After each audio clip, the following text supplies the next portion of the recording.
Hello, friend. Welcome to the Intimacy After Infidelity podcast. I'm excited you're here today. We are going to be covering the number one conversation that I have with women who have been affected by an affair.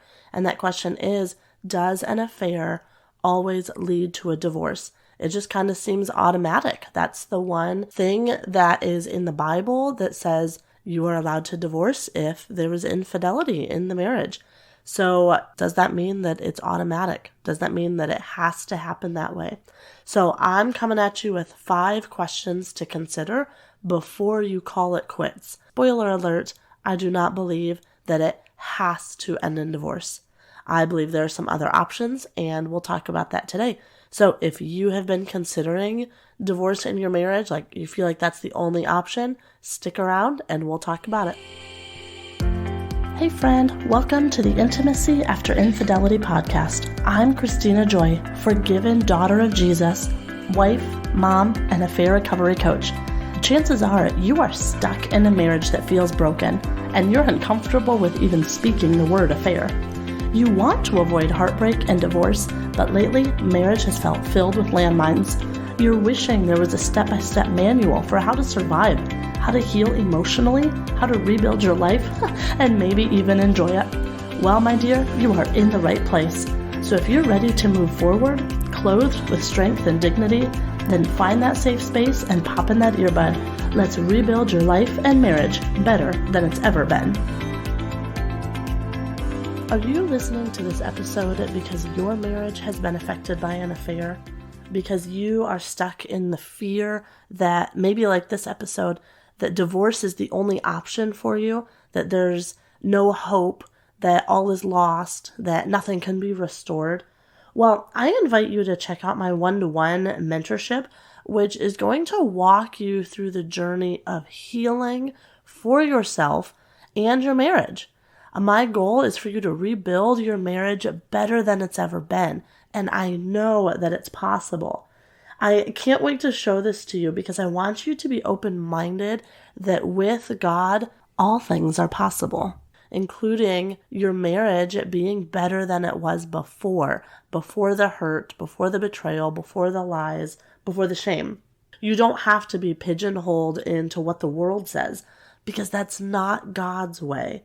God's way is beautiful and flourishing and peaceful and joyful and all of the good things.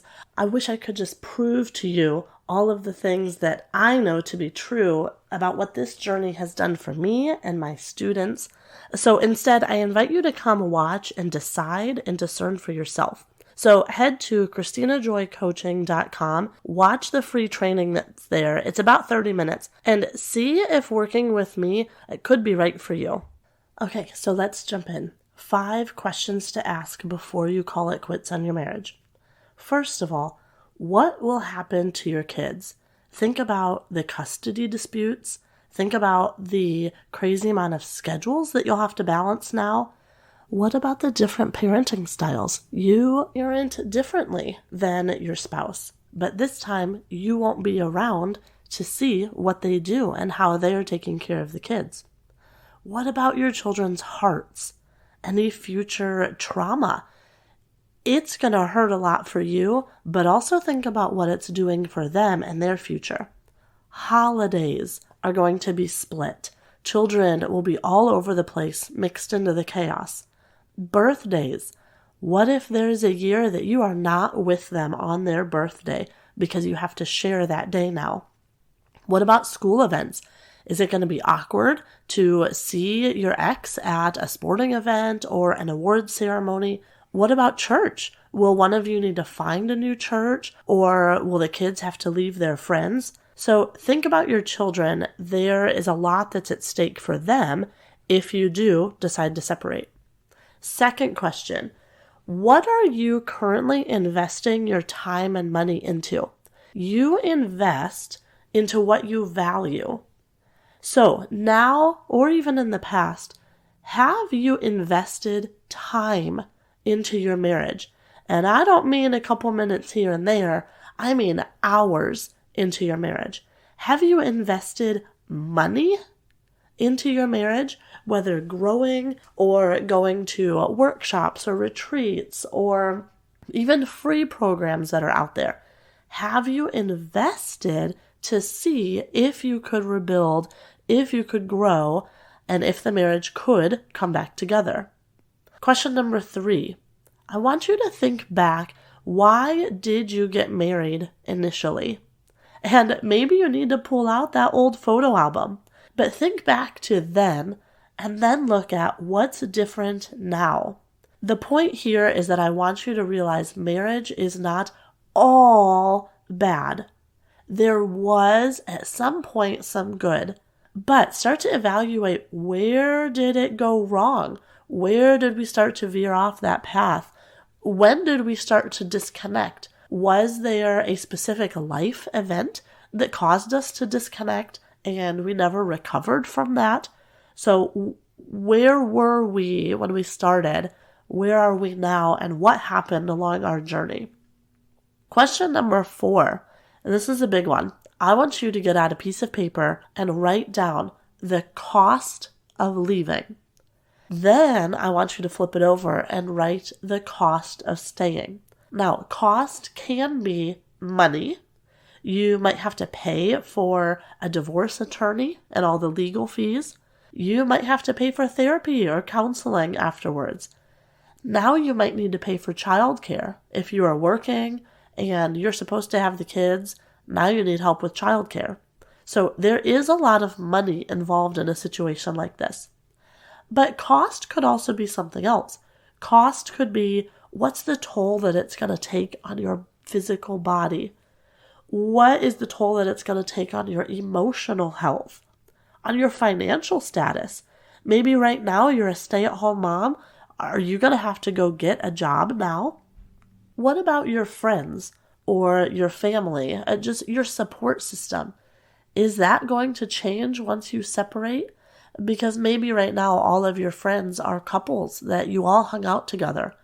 Well, sorry to break it to you, those friendships might not survive after a divorce. It's just a little more awkward. Things are a little different.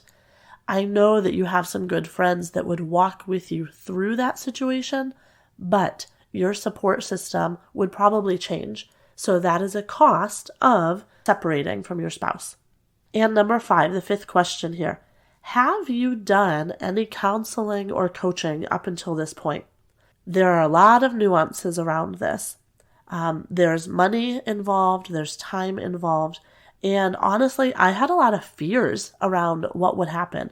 Are they going to tell me I have to do something a specific way? Are they going to make it awkward when they ask me questions I really don't want to answer? But let me tell you, in a good counseling or coaching space, no one will force you to do anything. A good mentor will ask you curious questions because they want to care for you in a hard time. So they're going to ask curious questions to better understand the situation and better understand what you need as you're walking through this. Let me put it this way.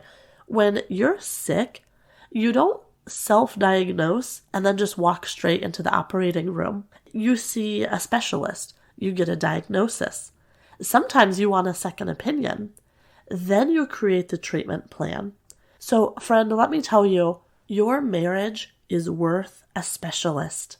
It is worth a specialist right now, and that specialist would be professional help, like a coach or a counselor. They can see the big picture. Many times a coach will have walked through the situation themselves. They have the tools, they have the experience, and again, they will not tell you what to do, but they can see the big picture, and they can tell you, watch out, there's a landmine there, be careful of this, have you thought about that? So it's worth spending some time talking with them to see what could happen if you make certain choices. So here are those 5 questions again. What would happen to your kids during a separation? Are you currently investing your time and your money into rebuilding your marriage? Number 3, why did you get married initially, and then what's different now? Was that change something that you could go back and repair, ask for forgiveness for, and then grow from there? Question number 4, what would be the cost to leave compared to what would be the cost to stay? If you got some help, what would it cost you to stay in that relationship? And then question number 5, up until this point, have you done any counseling or coaching and sought professional help? So friend, I would love to partner with you. Head to KristinaJoyCoaching.com to grab my free training. There's even more free information in there to help you with your first steps after an affair. And after watching that, then you'll learn how you can work with me in a one-on-one setting. I understand your story's confidential. Your story's not to be blasted out to the world, and I respect that, and I love you for that, and I would love to walk through this journey with you. I want to sit in the trenches with you and help you see the truth of the situation. I want you to understand that you're not alone with your feelings. You are not crazy. A lot of your feelings, all of your feelings, they are valid and they are normal for this kind of situation. So, friend, I love you. Thanks so much for joining me today. I pray this blessed you, and we'll see you next time. Thank you so much for hanging out here today. If you need to talk more about this topic, would you send me a message on Instagram at KristinaJoyCoaching? Or if you want to know the first steps out of an affair, as well as what to do before agreeing to divorce, I'd love for you to grab my free training at KristinaJoyCoaching.com. But if this encouraged your heart, please take a minute and leave me a review on Apple Podcasts and share it with a friend so I can continue getting this show out to more women who need it. As always, be clothed with strength and dignity and laugh without fear of the future.